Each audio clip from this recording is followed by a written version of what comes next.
What is it?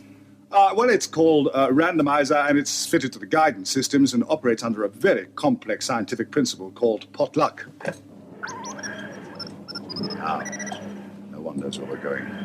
Not even the Black Guardian. Not even us.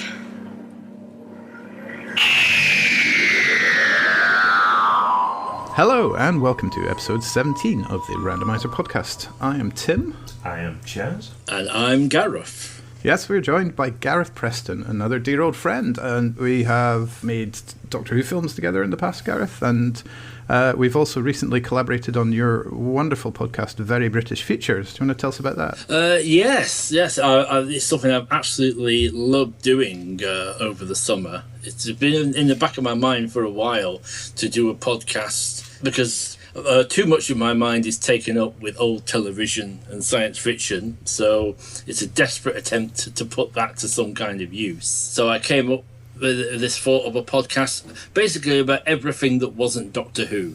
Is basically feeling that Doctor Who has been very well covered in podcast terms. So yep. I wanted to do something that was about some of these other shows that sometimes people will have heard of them. Sometimes we go really obscure indeed. And sometimes it's Kinvig, which is the episode that we appear on.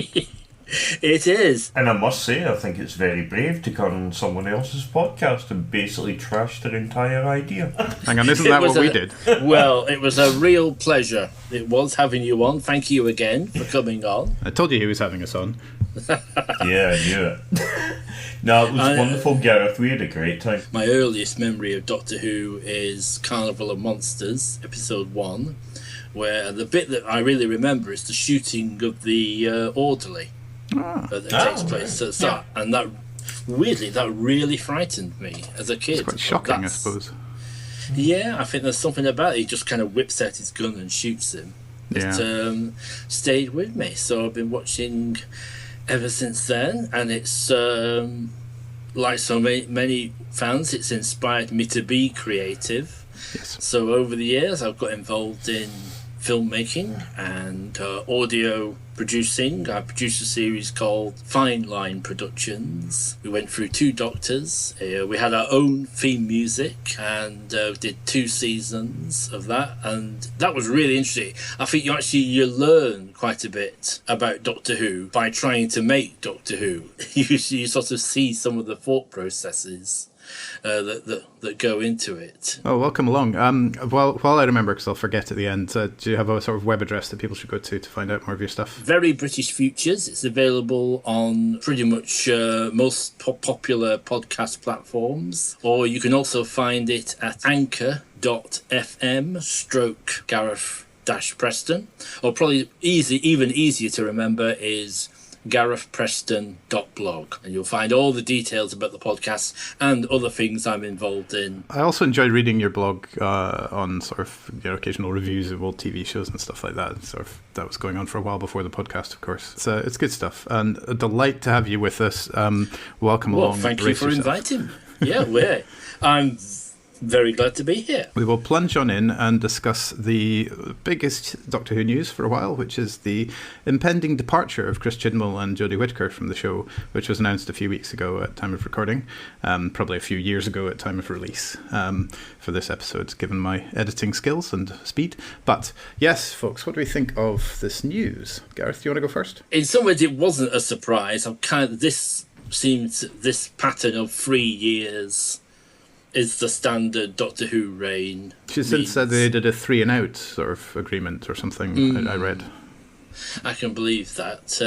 I was slightly disappointed that we don't get a chance to see Jodie Whittaker under another showrunner. I'm a fan of Jodie Whittaker. I think she definitely grew between seasons, and I'd have loved to have seen somebody push her a bit more in another direction.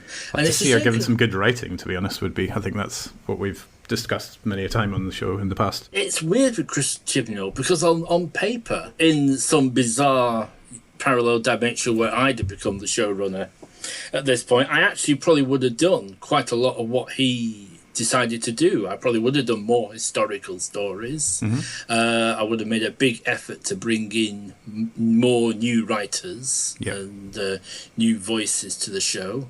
And he's done both of those things.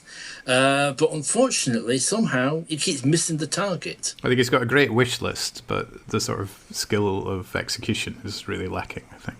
He just seems to fall short on whatever it is he's trying to do. I am quite sad about Jodie. I'd love to have seen her under another showrunner. Chibnall, I can't say I'm not happy he's leaving, but, you know, I'm not going to kick someone when they're down.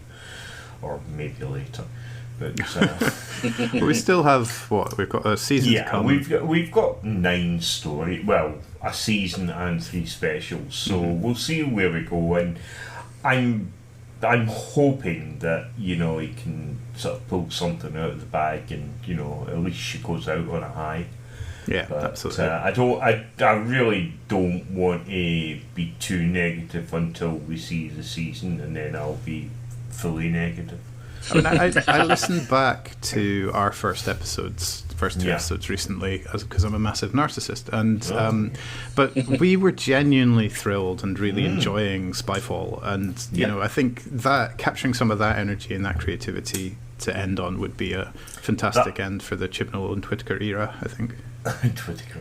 That would be great. I've always said I'm not wanting to hate on it, because, you know, the only reason I'm critical about it on certain ones is because, you know, it's really sad, you know, because you know how damn good it can be.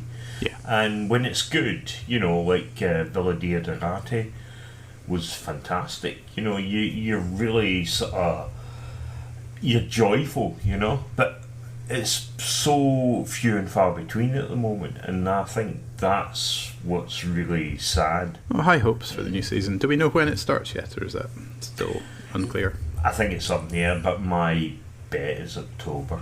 That sounds about right to me. I don't recall ever being aware of a Doctor's departure quite so far in advance. I probably was, but perhaps it's because we're doing the podcast now and I'm thinking about it more. Well, it's David Tennant we kind of knew quite a bit. I remember there were all those specials that seemed to take a long time, and then the last episode, of course, the last 15 minutes, the last episode were about 6 weeks long. Oh dear me, I was so annoyed with that. In fact, if I had one note, if I could be in an elevator with Chris Chibnall at the moment, it's probably could be too late already. But please, can we just have a doctor who just says, "Oh, you know, the moment has been prepared for," and falls over. Bam splat, rather than getting a victory tour. I think we talked about that, didn't we? We did with John, actually. I think you're both wrong, personally. You want to milk it? I really want to milk it. I want him to go through every companion from Ian and Barbara right through, you know, and I want a 15-minute scene with each. But. A whole episode just for Dodo, right? It's like we never did say goodbye properly. Yeah. I want to CGI every single companion. Oh my goodness. I think what I wanted was a bit more jeopardy for the process of regeneration, rather than this feeling that it can be kind of kept on the boil in the background while you nip around and say bye to your mates. That sort of thing. Well, I don't know if I ever told you my theory about that, and you're going to be absolutely disgusted, but, you know, this is the randomizer. It's not a safe, respectable podcast. Safe space one. My idea was, you know, when you need to go to the toilet. Oh God, this is a Jeff from Coupling moment, isn't it? You need to go to the toilet and you're not at your house and you're nowhere near, so you're holding and holding and holding until you finally get there, and when you do, you slightly explode. I think that was what was happening with Tennant. That's why the TARDIS got destroyed. I take it from your stunned silences, I went too far. Nothing you could say could shock me anymore. No, okay. So, cathartic release. Maybe that's what the catharsis of Spurious Morality is. Yeah, exactly. There you go. Well, that would explain the exploding TARDIS that time. It does, but why didn't he learn from this? Oh, luckily, Matt Smith didn't, because he done it outside. He just destroyed the Dalek fleet. I mean, the TARDIS in the background going, If that was the case, right, during the Time War, why didn't they just get Time Lord suicide bombers? Jesus. They could have just, you know... Boom! There's a big Finnish script for you to write. Yeah, absolutely. Gareth, when you do finally locate the right elevator and hang around in it and do get Chris Chibnall, these are the ideas that obviously you should present to him. I should definitely share that one. You're going to have some editing, aren't you? And hello and welcome to the Randomiser Podcast. Okay, so any final thoughts on the departure of Chibnall and Jodie Whittaker? If I have any advice for its successor, it's one doctor, one companion. Mm-hmm. That works. Unfortunately, one of the legacies of the Jodie Whittaker era is all three of them standing in a line, basically. So there are so many shots in season 1 where the three of them sort of stand in a line. They should have done that Flatline episode again with the two-dimensional world. It would have been perfect. All right, lovely. A man is the sum of his memories, you know, a Time Lord even more so. This is the part of the show we call Your Cheatin Memory, where we randomly select an episode of Doctor Who using the wonderful randomiser.net website, and then we go and rewatch it and then discuss it after trying to dredge our memories for what we know about it already. Now, last time, well, I was mixed because I just watched it, but I think we were happy to pick a classic Doctor Who episode story called The Invasion of Time, which is the 6-part Tom Baker epic set on Gallifrey that sees the departure of Leela and the Vardans, who are perhaps the most boring and bureaucratic aliens ever to invade Gallifrey, swiftly trumped by the Sontarans. So I just wanted, for my part, I wanted to just home in on a couple of specific moments because we did talk about it a fair bit recently, but I'd like to invite Gareth to sort of chip in on your memories of that. And did you see it first time around or anything like that? I do. I certainly did see it the first time around. My main memory, actually, I had two main memories of watching it the first time around. One, I think, was that opening episode where the Doctor's being really erratic and strange, and that was really gripping in that. And it is a great performance. Someone was reviewing Meglos and said that when Tom's being the evil Doctor, he's basically playing Tom on a bad day. and it's the same thing kind of goes with Invasion of Time. This is Tom Baker when he's sort of like in one of his bad moods. He doesn't want to listen to the director. He knows best about it. He's just being rude and angry to everybody. That's a sobering deconstruction of that performance, really. It's just like, what's this? Bring me what I want and get rid of that companion. There. I mean, we've all seen the outtakes from the Leisure Hive, you know, where he's harping on about the helmet and, you know, he's just being I actually haven't. Pain to everyone. Okay, we've not all seen the outtakes from the Leisure Hive. Everybody in I have seen it. Yeah, that is him on a bad day, as it were.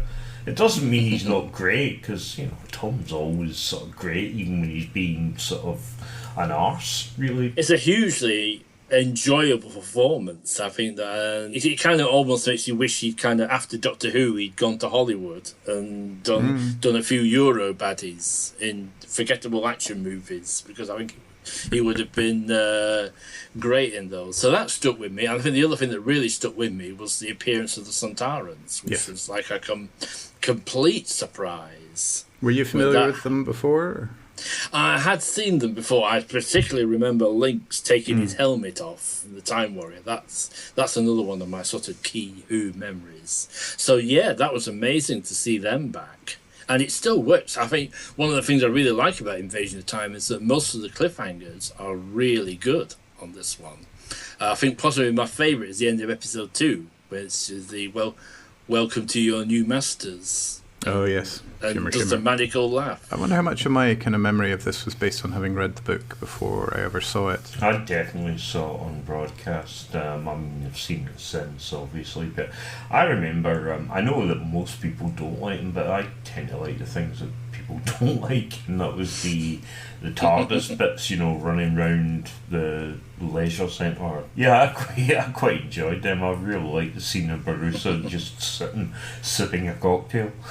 And they were introducing crazy straws as if they were a sort of, you know, futuristic thing. Barusa's great. I really like Rodan. Andrid, is it Andrid? Andrid. Yeah, the guard. You could have called the story the Andrid Invasion. Yeah, very good. He's okay, but again, you know, that leads into that whole thing with the departure of Louise Jameson. It just makes it's a very weak resolution to such a strong character. You know? You can see the actors working with very thin gruel, trying to get them to interact at all, building up to It was interesting what you said about the Vardens being the most bureaucratic race ever to have invaded Gallifrey, and that's considering the Time Lords and how bureaucratic they are. You know, it's sort of there's a real good symmetry. I mean, who would notice if the Vardens took over, really? The original end of episode 2, the line was, "You thought you were boring." Thinking about that, the infamous TARDIS scenes, it sort of struck me that at the time, watching it for the first time back in the 70s, it sort of made sense, because as a kid, I was playing Doctor Who, which involved going round your local area, pretending it was an alien planet or similar, and here's Doctor Who basically doing the same thing. Where did you grow up? Was it a convincing alien planet? It was not. It was a lot of concrete. I enjoyed it. It was classic Who. It was from an era when I was sort of young enough to be really convinced by it. And the older me is still stupid, so I was still convinced. I thought that was the TARDIS. But when I give the word, press the button. The big one? Yes, maybe it works in conjunction with the others. Okay, well, I'm going to fire up the randomizer and let's select a new story. It's an exciting moment. All right, well, let's try and find out. Now, what could it be? The Time of the Doctor. You just watched it. I literally watched it a week ago, and it's another bloody Matt Smith. What's the bloody randomizer obsession with Matt Smith? Don't get me wrong, I love it, and as I said to you in a podcast previously, it's one of those stories that every single time I watch it, I learn something new about it, and I love it even more. So I do love the story, but there you go. You're going to love it even more. A week between viewings is a bit much. That's exactly how I felt when we got Invasion of Time. Yeah, of course. All of it to choose from. Full of, I was listening to you earlier this week in that episode of that podcast. There we go. It really good. And when you said that, Chaz, I remember thinking, yeah, Time of the Doctor is a story that gets better on repeated viewing. I really like the cleverness that so much of under Stephen Moffat has been about the Doctor dropping in and out of other people's lives over the years and watching them get older.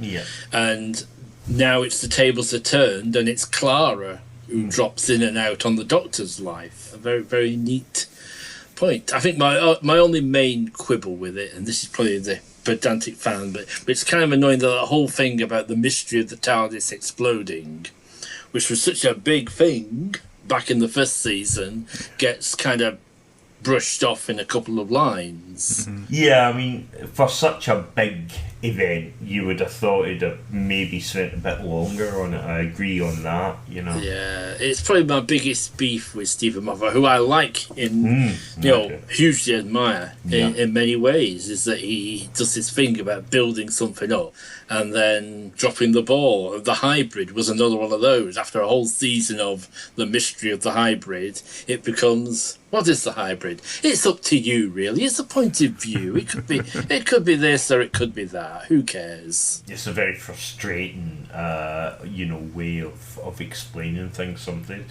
it's hit and miss. Sometimes it works, sometimes it doesn't with him. But I mean, yeah, of course. I mean, he is a very good writer and very good at, his plot devices, and his ideas are very sort of grand. They don't always get pulled off to great effect, but I think they're always explained, and you might be left a little bit, I wouldn't say disappointed, but underwhelmed. But he definitely always manages to sort of pull it off. But I think this is one of the triumphs personally, and with the exception of a few little bits. Yeah.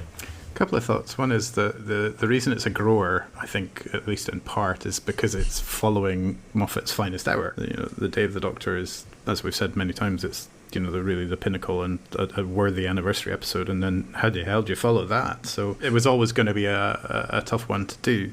So I think a slower burn and a kind of, one that rewards a lot of rewatching is an achievement in itself. The other thing I thought was, I just watched Listen for the first time since broadcast, actually, and that's another Moffat episode that I think at the end, the first time, I was kind of left feeling like it sort of copped out a bit of its own promise.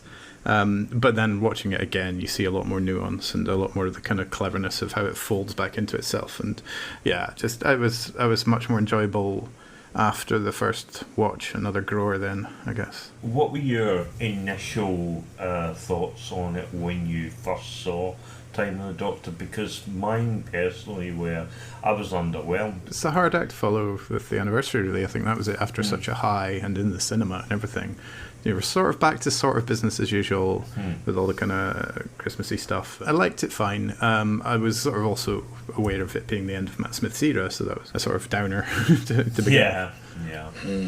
On my initial viewing, in fact, still I'm incredibly moved by the regeneration scene. I think, and more than I expected to be. And when Amy appears, and I think it's such a lovely scene, that, and Murray Gold's music, I think, probably plays a big part in that as well. You can look forward to crying more buckets as we rewatch it. I don't have a sonic screwdriver because I'm not off on a romp. I call it what it is.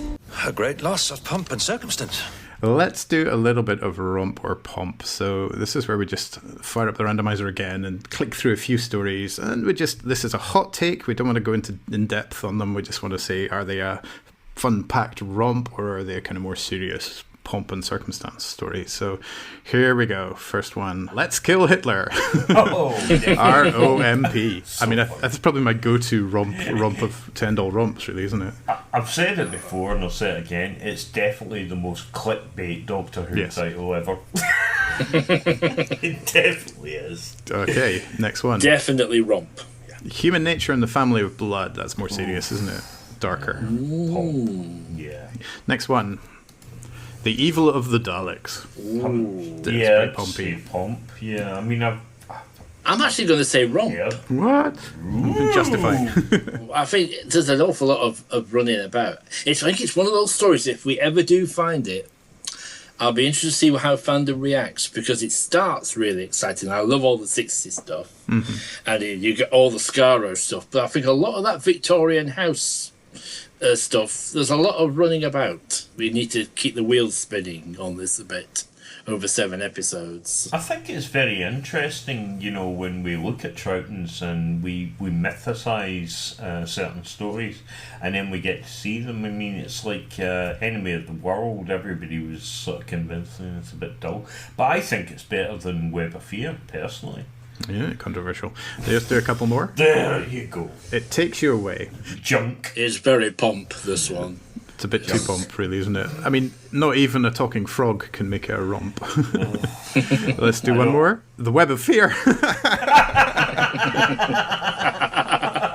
Well, not as good as Enemy of the World. We heard it here. I saw Gareth's reaction when I said that, and it was it's nearly like, you're as dead good to me, as my Chaz. reaction to the Chloe Annette quote from John.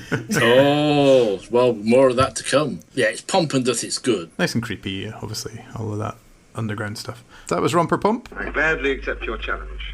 Now, we had a bit of correspondence, which I will read to us now.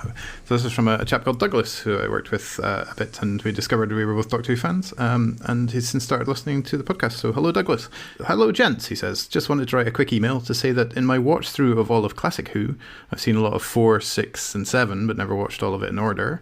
I've reached the infamous mutants. I have to say there was a little bit of dread going into the story, being most familiar with it through the running joke on your pod. I don't know what joke he's talking about. I think it means the challenge. Anyway, I just finished it. I think the main pain is something a lot of Classic Who suffers from. It's just too padded. Granted, these episodes weren't designed to be shotgunned 3 at a time on a Saturday morning over coffee, but still. There's some nice B-movie social commentary and a good hissing baddie, but the story really never gets past being silly and schlocky, which is fine.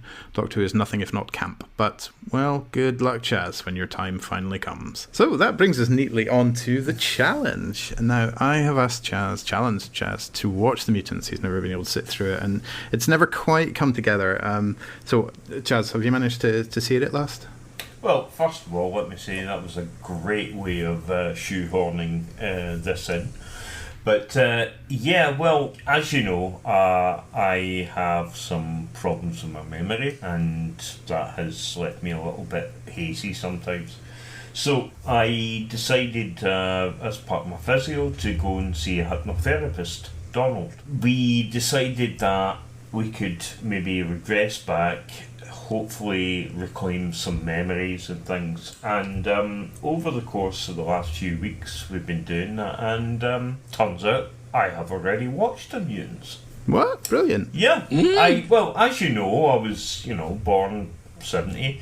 So I actually watched it. I was quite young, but I did watch it at the time. I only remember little flashes, but something seemed to have happened back then when I was a child that, sad to say, it blocked out the memory of the mutants. It seemed to have been some sort of trauma.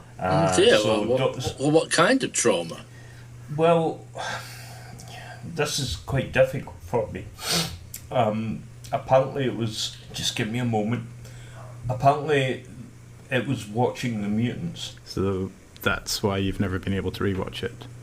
Yeah. Okay. That was my trauma. I clearly can't make light of something deep and personal like that in your past, so... No, definitely. No. Next week then? Yeah, fuck it. All these corridors look the same to me.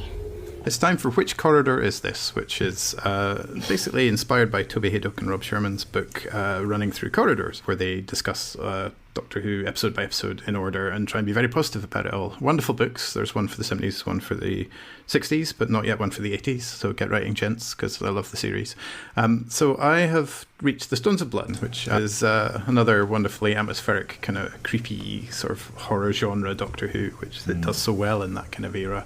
Starts with a group of masked figures in a stone circle chanting something that I can't remember what I thought they were saying, but it didn't sound like Kaliak the first time I heard it. And we have quite a unique idea, which is living stones. Although the realization of the Ogre trundling along is a bit hit and miss, but they're pretty intimidating nonetheless. And smashing through doors and stuff is great fun. So, what do you guys remember about this one, Gareth? We'll go to you. Weirdly, I don't really have strong memories of watching it the first time around. On later viewings, yeah, it's a good, fun story. I think I'm a little bit unusual in that I quite like all the business on the spaceship with the two justice machines. I quite like that kind of Douglas Adams-y sort of elements sort of absurd logic stuff.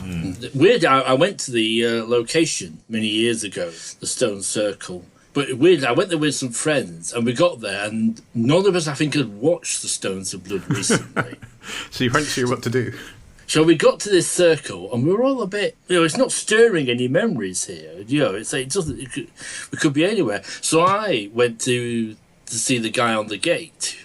We paid our entrance to say, just pretend. Oh, did they make a Doctor Who story around here? I have a feeling he'd been asked this question before, and he sort of gave me this sort of surly look and said, "Yeah, they made the very first Doctor Who story here." So the very first. Okay. Yeah, I wasn't going to correct him and break my cunning persona that I had built up.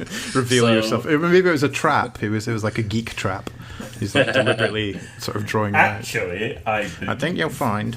That was ostensibly the 100th episode or story, wasn't it? That's right, so it was. Yeah, because they had the outtake with birthday cake and things, wasn't it? That's it, and Romana and K9 give him a present and he unwraps it and it's another scarf. She should have given him the bumps with K9. I am of the feeling that Vivian Faye was gay. I mean, there's a definite bit where she looks Romana over, I think, when they first meet. Not to mention talking about sausage sandwiches. And Romana said, "I've never ridden a bicycle before." And she said, "Oh, try it. I think you'll find it's a very interesting experience." So there's a whole subtext to be found.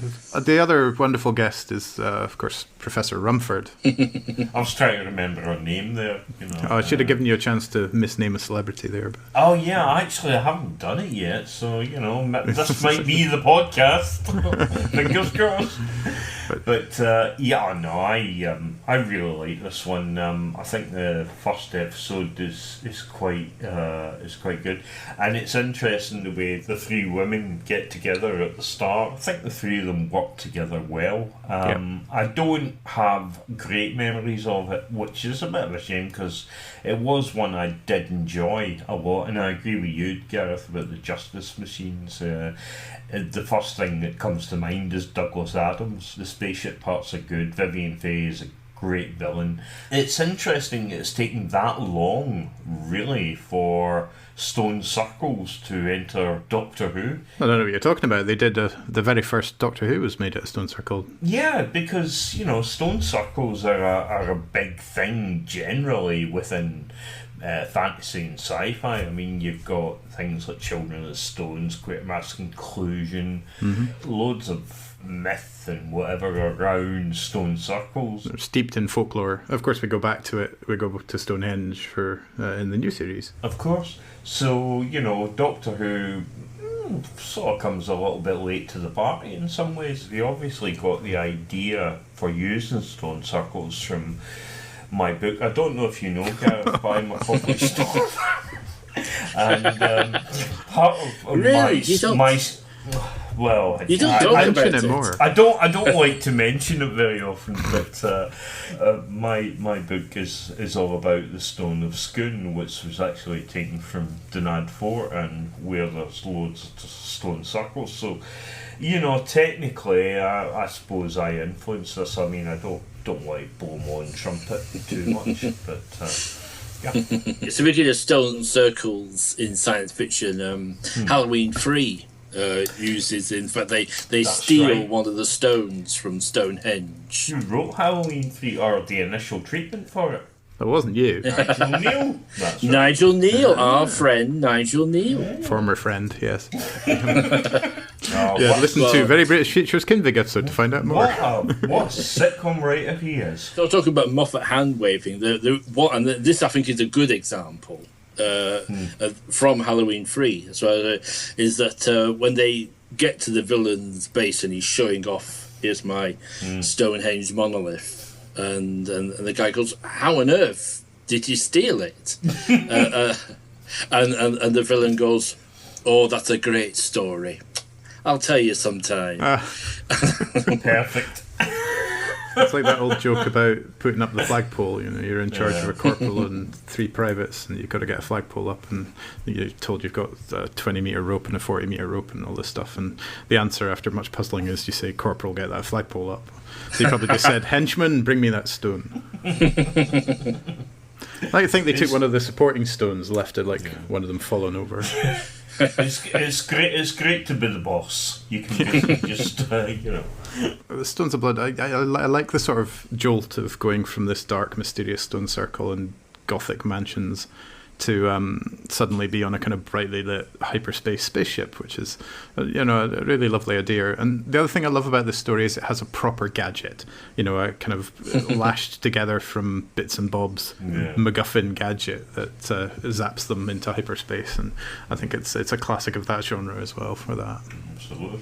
The other interesting thing is I don't think we really went this creepy until the very similar story, K9 and Company, which basically starts off exactly the same.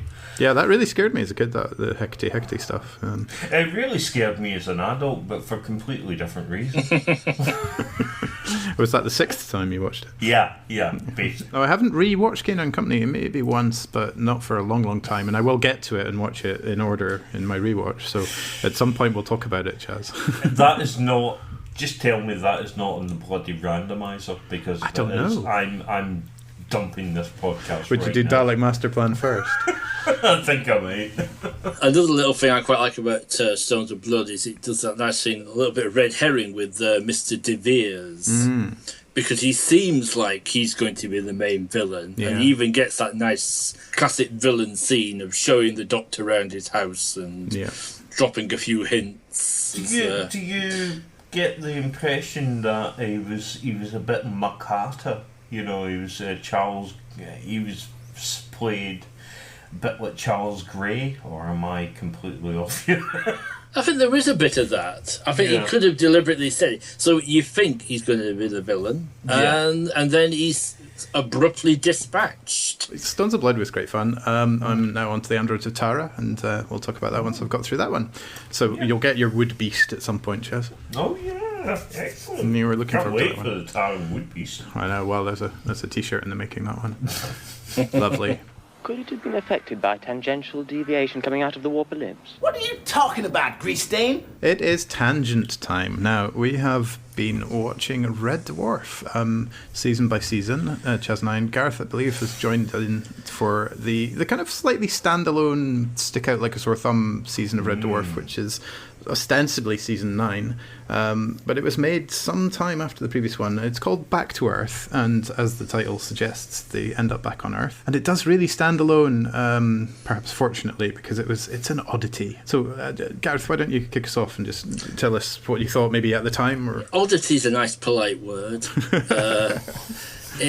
It's a very disappointing return. The only good thing about it is that it kind of reignited Red Dwarf on Dave, so there were better things to come. But it's a curiously joke-free Red Dwarf as well, especially after episode 1. It sort of just settles down into doing a Blade Runner pastiche and never gets beyond it. That's it. It's this curious thing you get sometimes in those American comedies like Date Movie and Scary Movie, where it's like, we're just going to recreate a bit of another film, and that's funny. And it's definitely not. And there's this weird thing he says, oh, you come back to the beginning, to the origins of Red Dwarf. And you think, really? Blade Runner was the origin of Red Dwarf? I hadn't really noticed that before. Not Steptoe and Son or Dark Star. They could have got Wilfred Bramble instead. That's the odd good joke. In 90 minutes, someone's going to say something funny. I quite like Rimmer shoving his rival hologram under the truck. It's funny, but it's brutal, and it's very, there's no kind of character payoff. There's no kind of, I'm taking it too seriously, but Lister should be outraged and isn't, and all of that sort of stuff. It is a throwaway joke, literally. It is quite interesting because Tim and I watched it together, and for safety. And I think that was the only bit I laughed out loud at. I actually thought, no, that was great. And I could see the sort of the wince. Disapproval. Yeah, he was looking at me disapprovingly for... It's funny, but it's just... Yeah, no, I agree. I suppose it's slapstick, really. Yeah. It's just slapstick, and it is genuinely a funny moment, although not a very nice moment, say. But like Gareth said, it's practically joke-free, the whole thing. This is the complaint I had about The Promised Land. That was better, admittedly, but it was, again, they seem to go down this route of, let's concentrate on drama or whatever, too much plot, rather than comedy. And then Red Dwarf really works because it's funny. That is its main thing, and this didn't work as far as I'm concerned. It's the only time genuinely that I have been disappointed by Red Dwarf, and it's interesting that you say about it standing out, because even the DVD stands out from all the rest, But it exists in a different kind of legal framework as well, because it's always separate from the 8 BBC seasons too. You mention it as the forerunner to the Dave stuff, so is this the TV movie of Red Dwarf? That's good, yeah. In a weird way, it is, actually. That's a good comparison. Oh, the other thing, it's weirdly self-serving as well. You get that whole bit about when they first arrive on Earth, and apparently Red Dwarf is bigger than Star Trek, apparently. Yeah. It's sort of, there's so much merchandise, and everybody loves Red Dwarf, that great show. So it wasn't quite our dimension, it was another parallel one. It turned out to be a dream anyway, didn't it? So, I suppose they were of course it was a squid fantasising that they were wonderful. So. Yeah, which does forgive a lot of it in the sense. When I was at uni, I wrote an audio sitcom called West Enders, and it was terribly hilarious, we all thought as students. And at one point we did an episode episode where one of the characters tuned in their radio and started listening to the start of the same episode. And that was, of course, frightfully witty and weren't we clever, but it was that kind of level of sort of quite obvious parallel humour. It was like, hey, what if they were looking at their own DVD covers? And I like that to some degree. It's done with some panache in terms of Lister typing at the typewriter. It's like back to the Mind Robber, really. And also reading the back of the DVD cover to discover the plot is that was quite funny. But it's kind of more sort of one level up funny, kind of a funny concept rather than funny haha in the moment. But that's it, yeah. I think I like a lot of the stuff that of Doctor Who as well that I've seen the first time and gone, watching it again when there's nothing at stake, you can sort of sit back and enjoy it a bit more for what it is, because the deal is done and we know it didn't kill the show, so phew. There is an element of it, I can watch it now and think, oh well, there's better Dave episodes to come after this. Exactly, yeah. Well, maybe it's not the TV movie, maybe it's the Orphan 55 of Doctor. In fairness, another bit that did make me laugh early on when the cat is describing this traumatic attack by the squid, and I do like this thing about Cat. Sometimes has these mad logic. He left me without leaving a note. The sort of slapstick battle with the squid, with Rimmer kind of doing whatever you would call that, finger dancing in the foreground. So it's all good fun. I think it looked pretty good, in terms of production quality. So it looked pretty good. Production, that especially that opening shot, zooming in on and seeing it. Yeah, that was nice. And the scale of the sort of big hangar bay shot where they... I mean, they obviously threw a lot of money at it. Until they got to the car. Well, I was getting to that. But that existed, and some fan had made it, hadn't they? Oh, God, yeah. I think that's the story. The thing is, right now, I've not disliked any of them, and I must admit, I came to this one knowing that I wasn't keen, but I thought, well, I haven't seen it since probably broadcast, so maybe I'll actually enjoy it. And I must admit I didn't, but there were moments, it did have its moments where sort of, there was bit of Red Dwarf showing through despite itself. I can't remember if I've seen Series 11. I know I've definitely not seen Series 12. So I've actually got some surprises coming. So I'm really, I'm hoping for some fun stuff. And Series 10, I did enjoy. I was actually pleasantly surprised when it came back. So I'm just going to put this down to an aberration, really. It was nice to see the characters. The characters were great. The Coronation Street stuff was just a bit too much. The car was bloody awful, and that sort of whole thing in the sci-fi shop was, ooh, aren't we clever? You know? But apart from that, it was a sort of amuse-bouche to Dave Red Dwarf, I suppose, although one that tasted a bit off.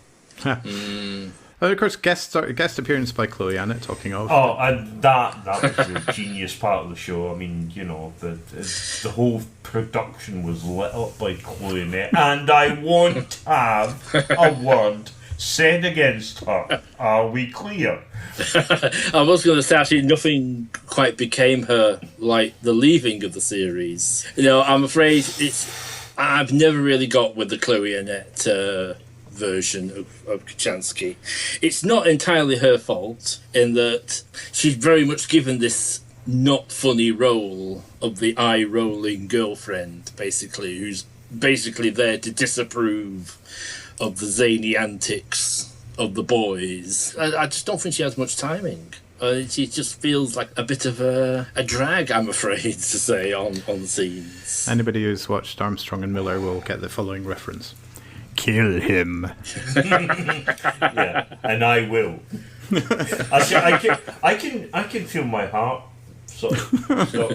Well, John nearly gave you a heart attack last time, so maybe Gareth can finish you off. I'm very shocked at these revelations about the wondrous Chloe Annett. Which distant relative would you like Chloe Annett to be? Is she up there with Matt Smith in grandfather territory? No. Sort of eccentric aunt? Yeah, a sort of young Aunt May, Marissa Tomei version of Aunt May.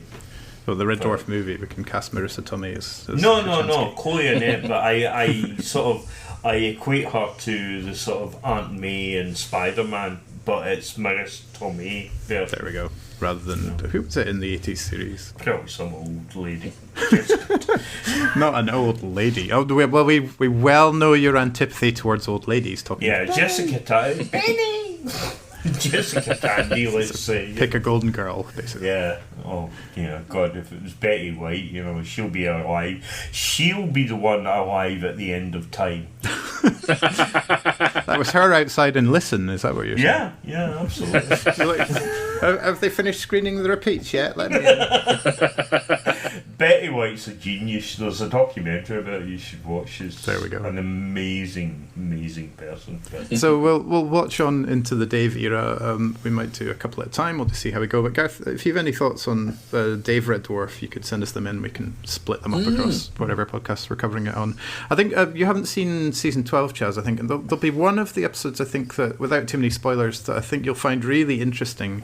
I won't spoil it too much, but it's set on a planet called Solos, and actually John Pertwee guest stars in it. So we'll watch that when the time comes. And I look forward to that. It sounds really interesting. I think you'll like it. John sent me a present before he came up last week, to visit, and he sent me a face mask.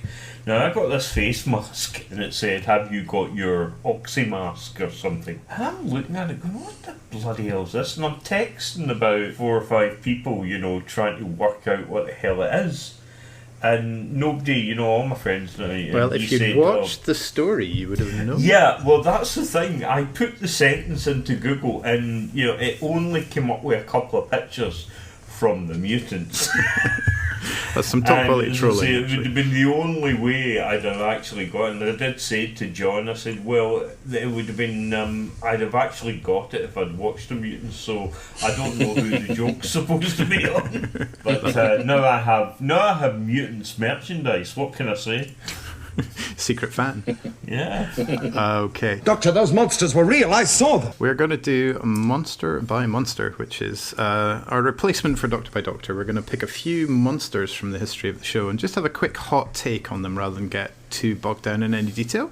But we will fire up a list of random numbers so that we can generate a monster from a list. This list came from the BBC website, and it's a bit strange. It misses out sort of named character villains like the Master or Fenric don't feature, but it also includes alien races. So last time we had Rebosians, which threw us a little bit, so not a monster per se, but I think calling it monster by alien by monster would just get a bit too confusing. So let's generate a number. Okay, 205, and I'm just going to compare that to my list of monsters. Okay, that is the Colony Sarf snake creature.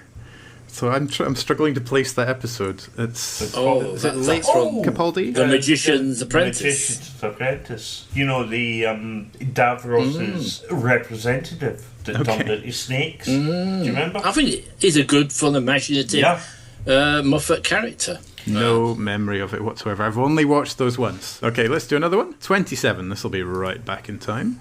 Quarks. Definitely the best monster from Doctor Who that's gone on to appear in Deep Space Nine.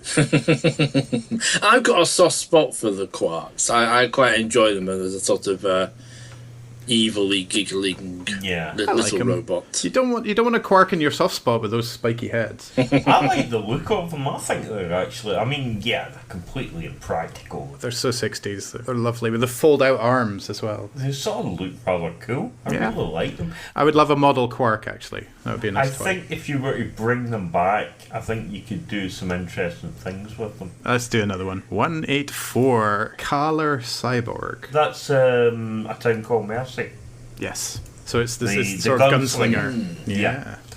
And that was a good character, actually. It was Ben Bowder, wasn't it, from Farscape? Okay. Yeah, he's in there as the sheriff. Oh, he's the sheriff, that's right. You missed the chance to call him Ben Kingsley as well. Yeah. He's a well-designed monster. I would have loved to have had him as an action figure. Yes. I've never liked Westerns, so It's hard for me to warm to westerns, but yeah, it's a good story. I'm not a big fan of westerns, but I did enjoy that episode. I mean, again, that's Matt Smith just getting into the whole thing. It's like you said about Robots Sherwood. Having too much fun. It's a sort of, the way that if that had been Matt Smith, he'd have been in tights and had the Robin Hood hat and everything on. Okay, last one is 177. Tesselecta antibodies. So this is Let's Kill Hitler, isn't it? And these are like robot jellyfish. And they needed their wristbands and stuff that didn't seem to work very well. They kept to keep. I mean, that is not a very safe workplace. If a health and safety review there. You can imagine the board days without an incident. Yeah. Thank you, gents. That was Monster by Monster. It's the end. But the moment has been prepared for. 9 times out of 10. It's been absolutely lovely having you with us, Gareth. Thank you very much again. Thank you very much. I've really enjoyed this. It's always a pleasure to see you both. Thank you. We should do more. I must admit, it was such an honour to be invited onto your podcast as well. And spoil it. And spoil it. If anybody else wants to invite us onto their podcast, we're available for sort of weddings, bar mitzvahs. Are you trapped in a podcast you'd like to end but don't know how? Well, I must say it is a great podcast. I mean, by the time this podcast comes out, it will definitely be available. So I can fully recommend, if you enjoy listening to these two guys, and if you don't enjoy listening to them, I'm not quite sure how you've made it this far. It's probably turned off by now. They've stayed for you, obviously, then, Gareth. So God, can you imagine we've got our 15 listeners sort of tied to their chairs for about 6 months? An intriguing comment, actually, based on something that Tim says during Very British Futures about Kinvig and about his experience of watching it. But I will keep you in suspense about what that was, so I can fully recommend. They are both brilliant and funny and insightful on Kinvig. Download it now. There you go. Thank you so much. We'll give you the money later. I wish I'd given them the money before and I hadn't had to watch it. That's true, yeah. Anyway, thank you. This has been the Randomiser Podcast, episode 17. If you'd like to get in touch, or if you've been to galactic coordinates 58044, we can be reached at randomiserpodcast@gmail.com, or you can follow us on Twitter at RandomiserPod. And in both cases, that's randomizer with an S, not a Z.